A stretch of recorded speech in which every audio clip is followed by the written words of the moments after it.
इधर पीओके में हुआ सबसे बड़ा उलटफेर, उधर बलूचिस्तान भी पाकिस्तान के हाथ से गया। फिर भारत ने किया बड़ा ऐलान, आजाद हुए बलूचों ने कर दिया खेल, पाकिस्तानी आर्मी हुई फेल, अब पीओके भी भारत की मुट्ठी में आएगा, हुआ ऐलान। पाकिस्तान के टुकड़े होने की उल्टी गिनती शुरू हो चुकी है। ये हम नहीं बल्कि पड़ोसी देश के वो हालात कह रहे हैं जो इस वक्त पूरी दुनिया के सामने आ चुके हैं। एक तरफ जहां पाकिस्तान अधिकृत कश्मीर यानी पीओके पूरी तरीके से सुलग उठा है और वहां की जनता ने इस्लामाबाद को ठेंगा दिखा दिया है, वहीं दूसरी तरफ बलूचिस्तान से आई एक खबर ने पूरे पाकिस्तानी सेना की नींद उड़ा दी है, जिसने नक्शे पर पाकिस्तान के वजूद को हिला कर रख दिया है। इस बीच भारत की तरफ से भी दो बड़े ऐलान सामने आ गए हैं, जिसने पाकिस्तान के हुक्मरानों के होश ठिकाने लगा दिए हैं। क्या है भारत की तैयारी, कैसे पाकिस्तान बुरा फंसा है, क्या पीओके अब भारत में आएगा? चलिए पूरी खबर जानते हैं।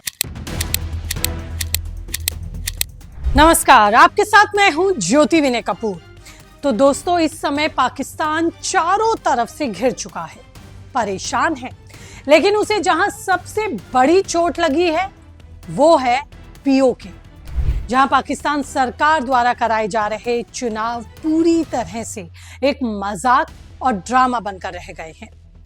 पीओके की लोकल जनता और वहां की सबसे बड़ी ताकत जम्मू कश्मीर ज्वाइंट अवामी एक्शन कमेटी ने इस फर्जी चुनावी प्रक्रिया का पूरी तरह से बहिष्कार कर दिया है। पाकिस्तान सरकार ने चोरी छिपे बाहरी लोगों को पीओके की असेंबली में लाने के लिए 12 सीटें रिजर्व कर दी थी, जिसके विरोध में स्थानीय लोग भड़क उठे।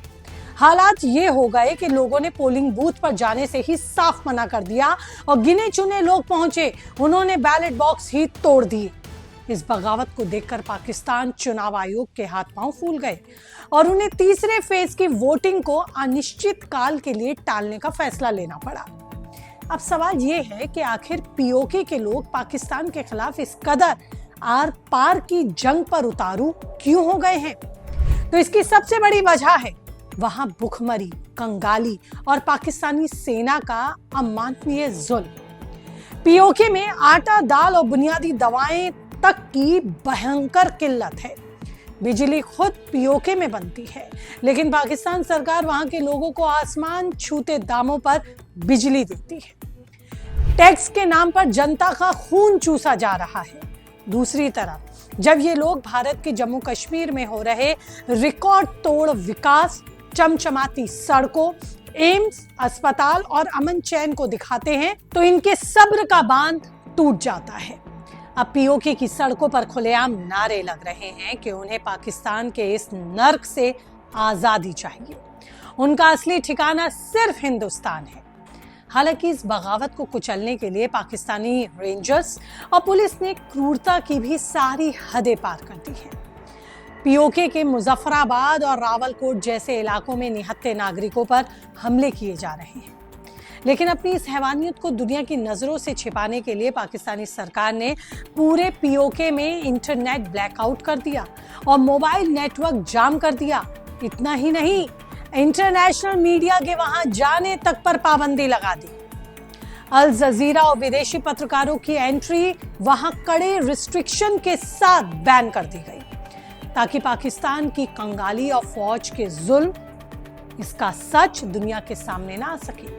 लेकिन पाकिस्तान के भीतर ही हो रही ये बगावत की आग अब और दिख रही है, ये रुकने का नाम नहीं ले रही।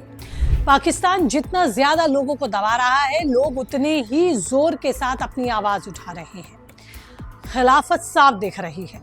एक तरीके से कहा जाए तो बहुत बड़ा उलटफेर करीब करीब हो चुका है। मगर पाकिस्तान इससे भी बड़ा झटका उसके सबसे बड़े सूबे बलूचिस्तान से उसे मिल रहा है, जहां बलूच राष्ट्रवादियों ने पाकिस्तान से पूरी तरह आजादी का खुला ऐलान कर दिया। बलूच नेताओं ने सोशल मीडिया पर रिपब्लिक ऑफ बलूचिस्तान के आजाद होने का दावा ठोक दिया। उनका कहना है कि बलूच लिबरेशन आर्मी के वीरों ने पाकिस्तानी सेना को खदेड़कर लगभग 85% ग्रामीण और रणनीतिक इलाकों पर अपना कब्जा कर लिया है। इस बार 11 अगस्त को बलूचिस्तान ने अपना खुद का स्वतंत्रता दिवस भी मनाया, जिसमें सरकारी इमारतों से पाकिस्तानी झंडे फाड़कर फेंक दिए गए, उतार दिए गए। हर तरफ से बलूच झंडे लहराए गए। पाकिस्तानी आर्मी का वहां कंट्रोल पूरी तरह से फेल हो चुका है और बलूच वीरों ने कसम खाई है कि वो पाक फौज को पूरी तरह से बाहर करके ही दम लेंगे। आजादी के इस बहुत बड़े दावे के बाद बलूच राष्ट्रवादियों ने सीधे तौर पर संयुक्त राष्ट्र और भारत सरकार से मदद की गुहार लगाई है। बलूच नेताओं ने एक वीडियो संदेश जारी किया और अपील की कि अंतर्राष्ट्रीय समुदाय बलूचिस्तान को एक आजाद और संप्रभु लोकतांत्रिक देश के रूप में औपचारिक मान्यता दे। बलूच लोग ऐतिहासिक रूप से भारत को अपना सबसे बड़ा हमदर्द और रक्षक मानते हैं, बड़े भाई के तौर पर देखते हैं।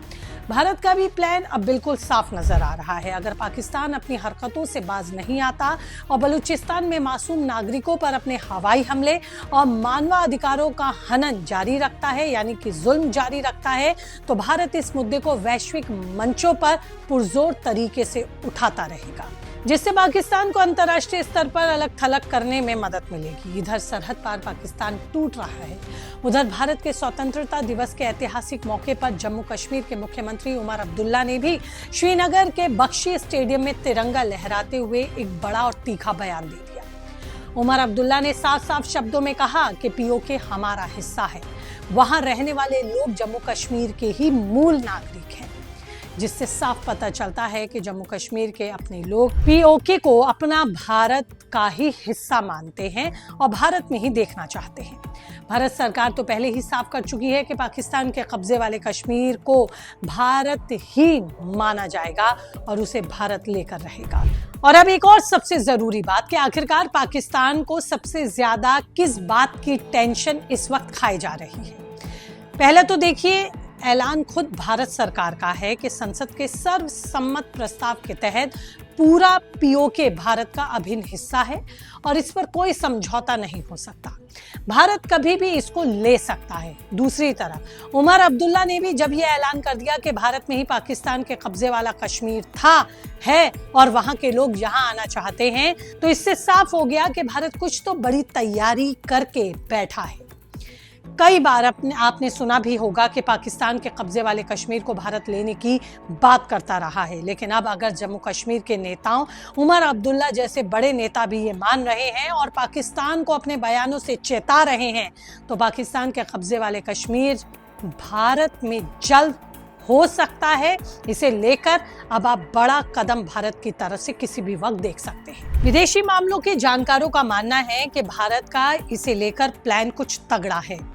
पाकिस्तान को किसी युद्ध में उलझाने की बजाय उसके आंतरिक कंगाली, कड़े प्रतिबंधों और बगावत के जाल में उसे घुटने टेकने पर मजबूर करने की रणनीति भारत की है, ताकि बिना किसी एक गोली चलाए पीओके और बलूचिस्तान खुद ब खुद भारत की ही तरफ चला आए।